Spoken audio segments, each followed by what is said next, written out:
Hi everybody, FPL Witty here, back for another of my regular weekly FPL videos. So it's good to have you with me. So back out here in the Yorkshire countryside. We're back on the canal today, so a bit of scenery for you. Back here to have a chat over some of the key talking points that we've got in FPL at the moment. Have a look back on the game week that's just gone. I'm recording this on Monday morning after the conclusion of game week 11, and of course we've got another game week coming up starting Tuesday, so I wanted to try and squeeze this one in. So hope you had a good week. I'll talk about my week a bit later.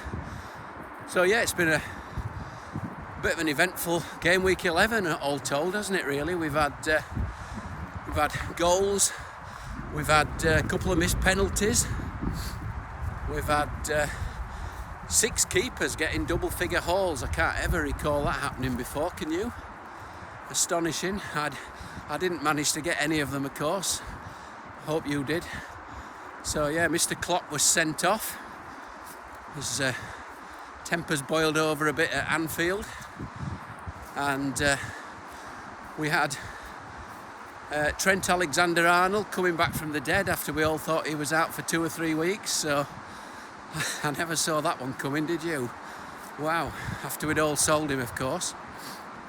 We had Mitrovic playing 90 minutes. That was almost as big a shock, wasn't it, really, after he barely been back in training for a day or so. So that was a bit of a shock. And then we had the shenanigans of Maddison, didn't we?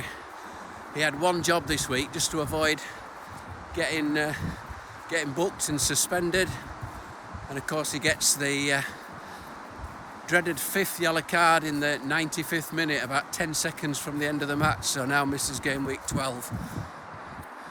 I don't know whether it's annoying or farcical or just downright amusing, but I think you've just got to laugh sometimes, haven't you? And that was typical FPL at its best, sending us all into meltdown, really, wasn't it? So it is what it is. So yeah, quite a week really. And of course Arsenal won again, and that's 9 wins out of 10 now. And of course with City slipping up, that means Arsenal are 4 points clear. Personally, I don't think Arsenal will beat City to the title, but 9 wins out of 10, I think we've got to start taking their title challenge pretty seriously now. They weren't at their best this week, of course, but they got the job done. Seems to be Saka now, doesn't it, who's the form guy, who's racking up the points rather than Martinelli and Jesus. So well done if you're a Saka owner. Arsenal clean sheet survived thanks to a Bamford missed penalty. So if you pick that clean sheet up, it was a bit fortunate, but that's how it goes. You'll take the points, I'm sure. But yeah, I thought it was a cracker of a game at Anfield. On another day, I think City could have won it. Haaland finally blanked, so he is human after all. But he did have a couple of chances that he could easily have scored, so just one of those days. Foden disallowed goal, of course. Disappointing if you're a Foden owner. I think we're quick to criticise VAR, but I have to say, as a sort of neutral who doesn't support either team, I thought it was a pretty good decision to disallow it, really, for what I thought was an obvious shirt tug, which wasn't obvious at the time, but I think VAR got that right. So could have gone either way, but well done Liverpool. And Mo Salah, eh? Wow, is Mo back? Hat-trick against Rangers.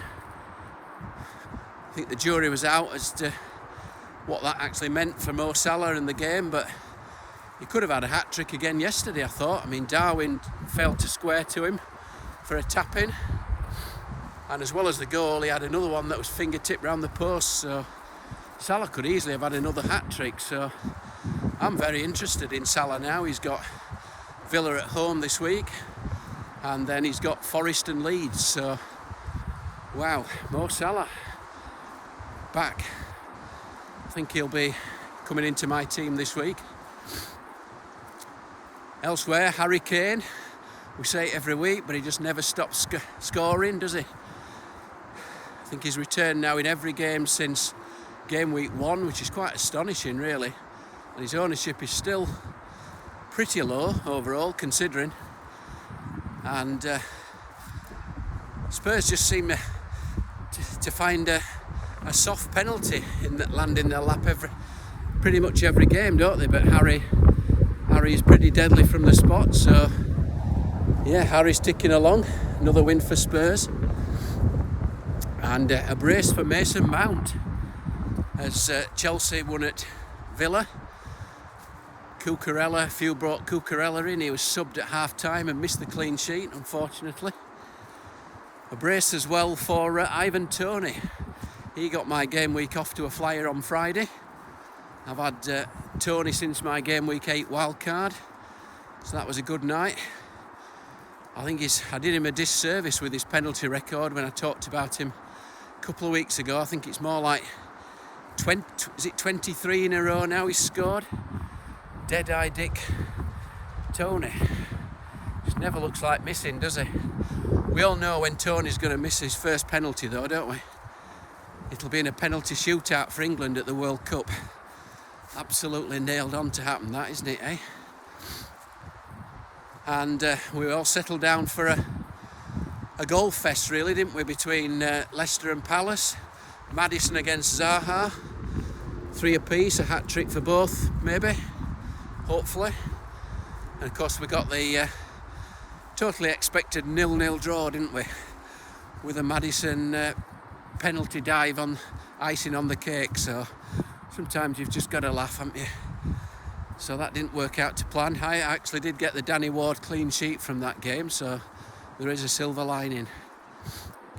So elsewhere, Mitrovic scored on his comeback from the spot, so that was good. I started Mitrovic over Andreas more in hope than expectation, I think, really, but that worked out well. We had a shutout at Old Trafford.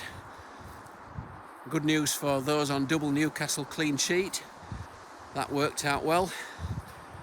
We had a draw as well for Southampton and West Ham. Bowen missed out this week.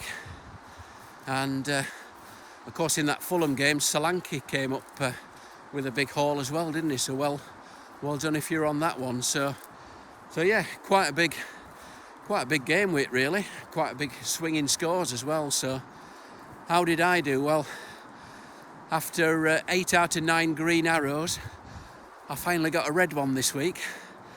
So still smiling. It was only a small red.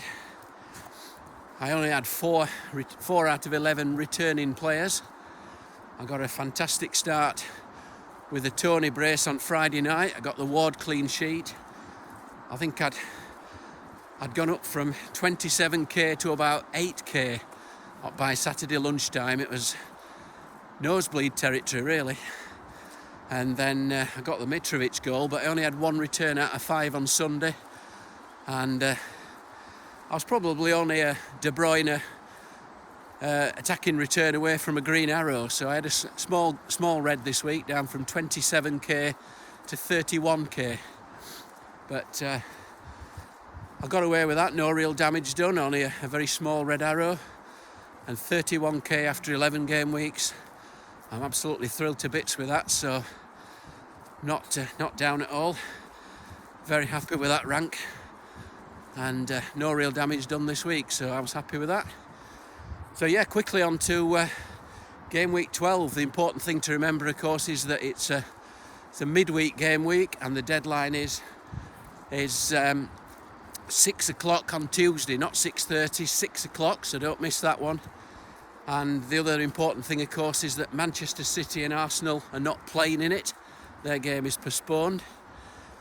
I think there's still a huge number of people throughout the game are probably unaware of the fact City and Arsenal are not playing. They're still snapping up their players. I think they'll have a bit of a shock on Tuesday. That's assuming they even notice the deadlines on Tuesday. I think there'll be a lot of people miss it this week, to be honest. So it's a bit of an advantage for us engaged managers, I think, this week. In terms of what to do this week, well, I think if we've known about this for quite a while, so if you've been planning ahead, hopefully you've got 3 City and Arsenal players on your bench and you managed to get 11 players out.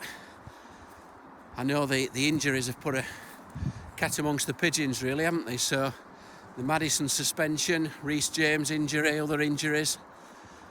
So it'll be a bit of a struggle, but I think if you can get 10 players out this week, that's fine. I don't think that'll be too much of a worry. I'll probably be taking a -4 to get 11 out, potentially. But I think if you can get 9, 10 out, that'll be fine. Seen a lot of people talking about the free hit this week. I think unless you're down to something silly like 5 or 6 players, I would avoid the free hit. You've got to think later in the season that we always get the FA Cup quarter-final weekend where we get about 5 or 6 players left in our teams. We only get 4 or 5 games going ahead, and they tend to be the games with the lesser teams as well if the big teams have progressed. So I think the free hit will be very useful later on when we're all down to far worse situations in our team than this week. So save it will be my advice. The free hit can also be used later in a double game week, of course, where you can get 11 players out all playing twice, 22 players. So I think if you look at those 2 scenarios against the minor damage we've got at the moment, if you can get 10 players out, even 9 players out, or maybe take a hit to get 11, I think that'll be fine. I think you'll be in reasonably good shape. So my plans this week, so I've got my 3 players on the bench. I've got Martinelli, Cancelo and Haaland. So I've got De Bruyne, who was always coming out this week. So I've got De Bruyne and Maddison to come out this week. I've got 2 free transfers. I'll probably make the switch from De Bruyne to Salah. I wanted to get Maddison to Foden soon, but of course I can't do that this week, so I'll probably have a bit of a 1-week punt on Trossard this week, I think, who's at home to Forest, and then look to move him on to Foden after that. I think that'd be my plan. That'll get me 11 players, but that includes Neco Williams and Emerson of West Ham, who's become a bit of a Achilles heel for me. He's only started 1 of the last 4, and he plays Liverpool away in game week 12, so what I'm contemplating is maybe taking a hit and getting a Palace defender in for Emerson.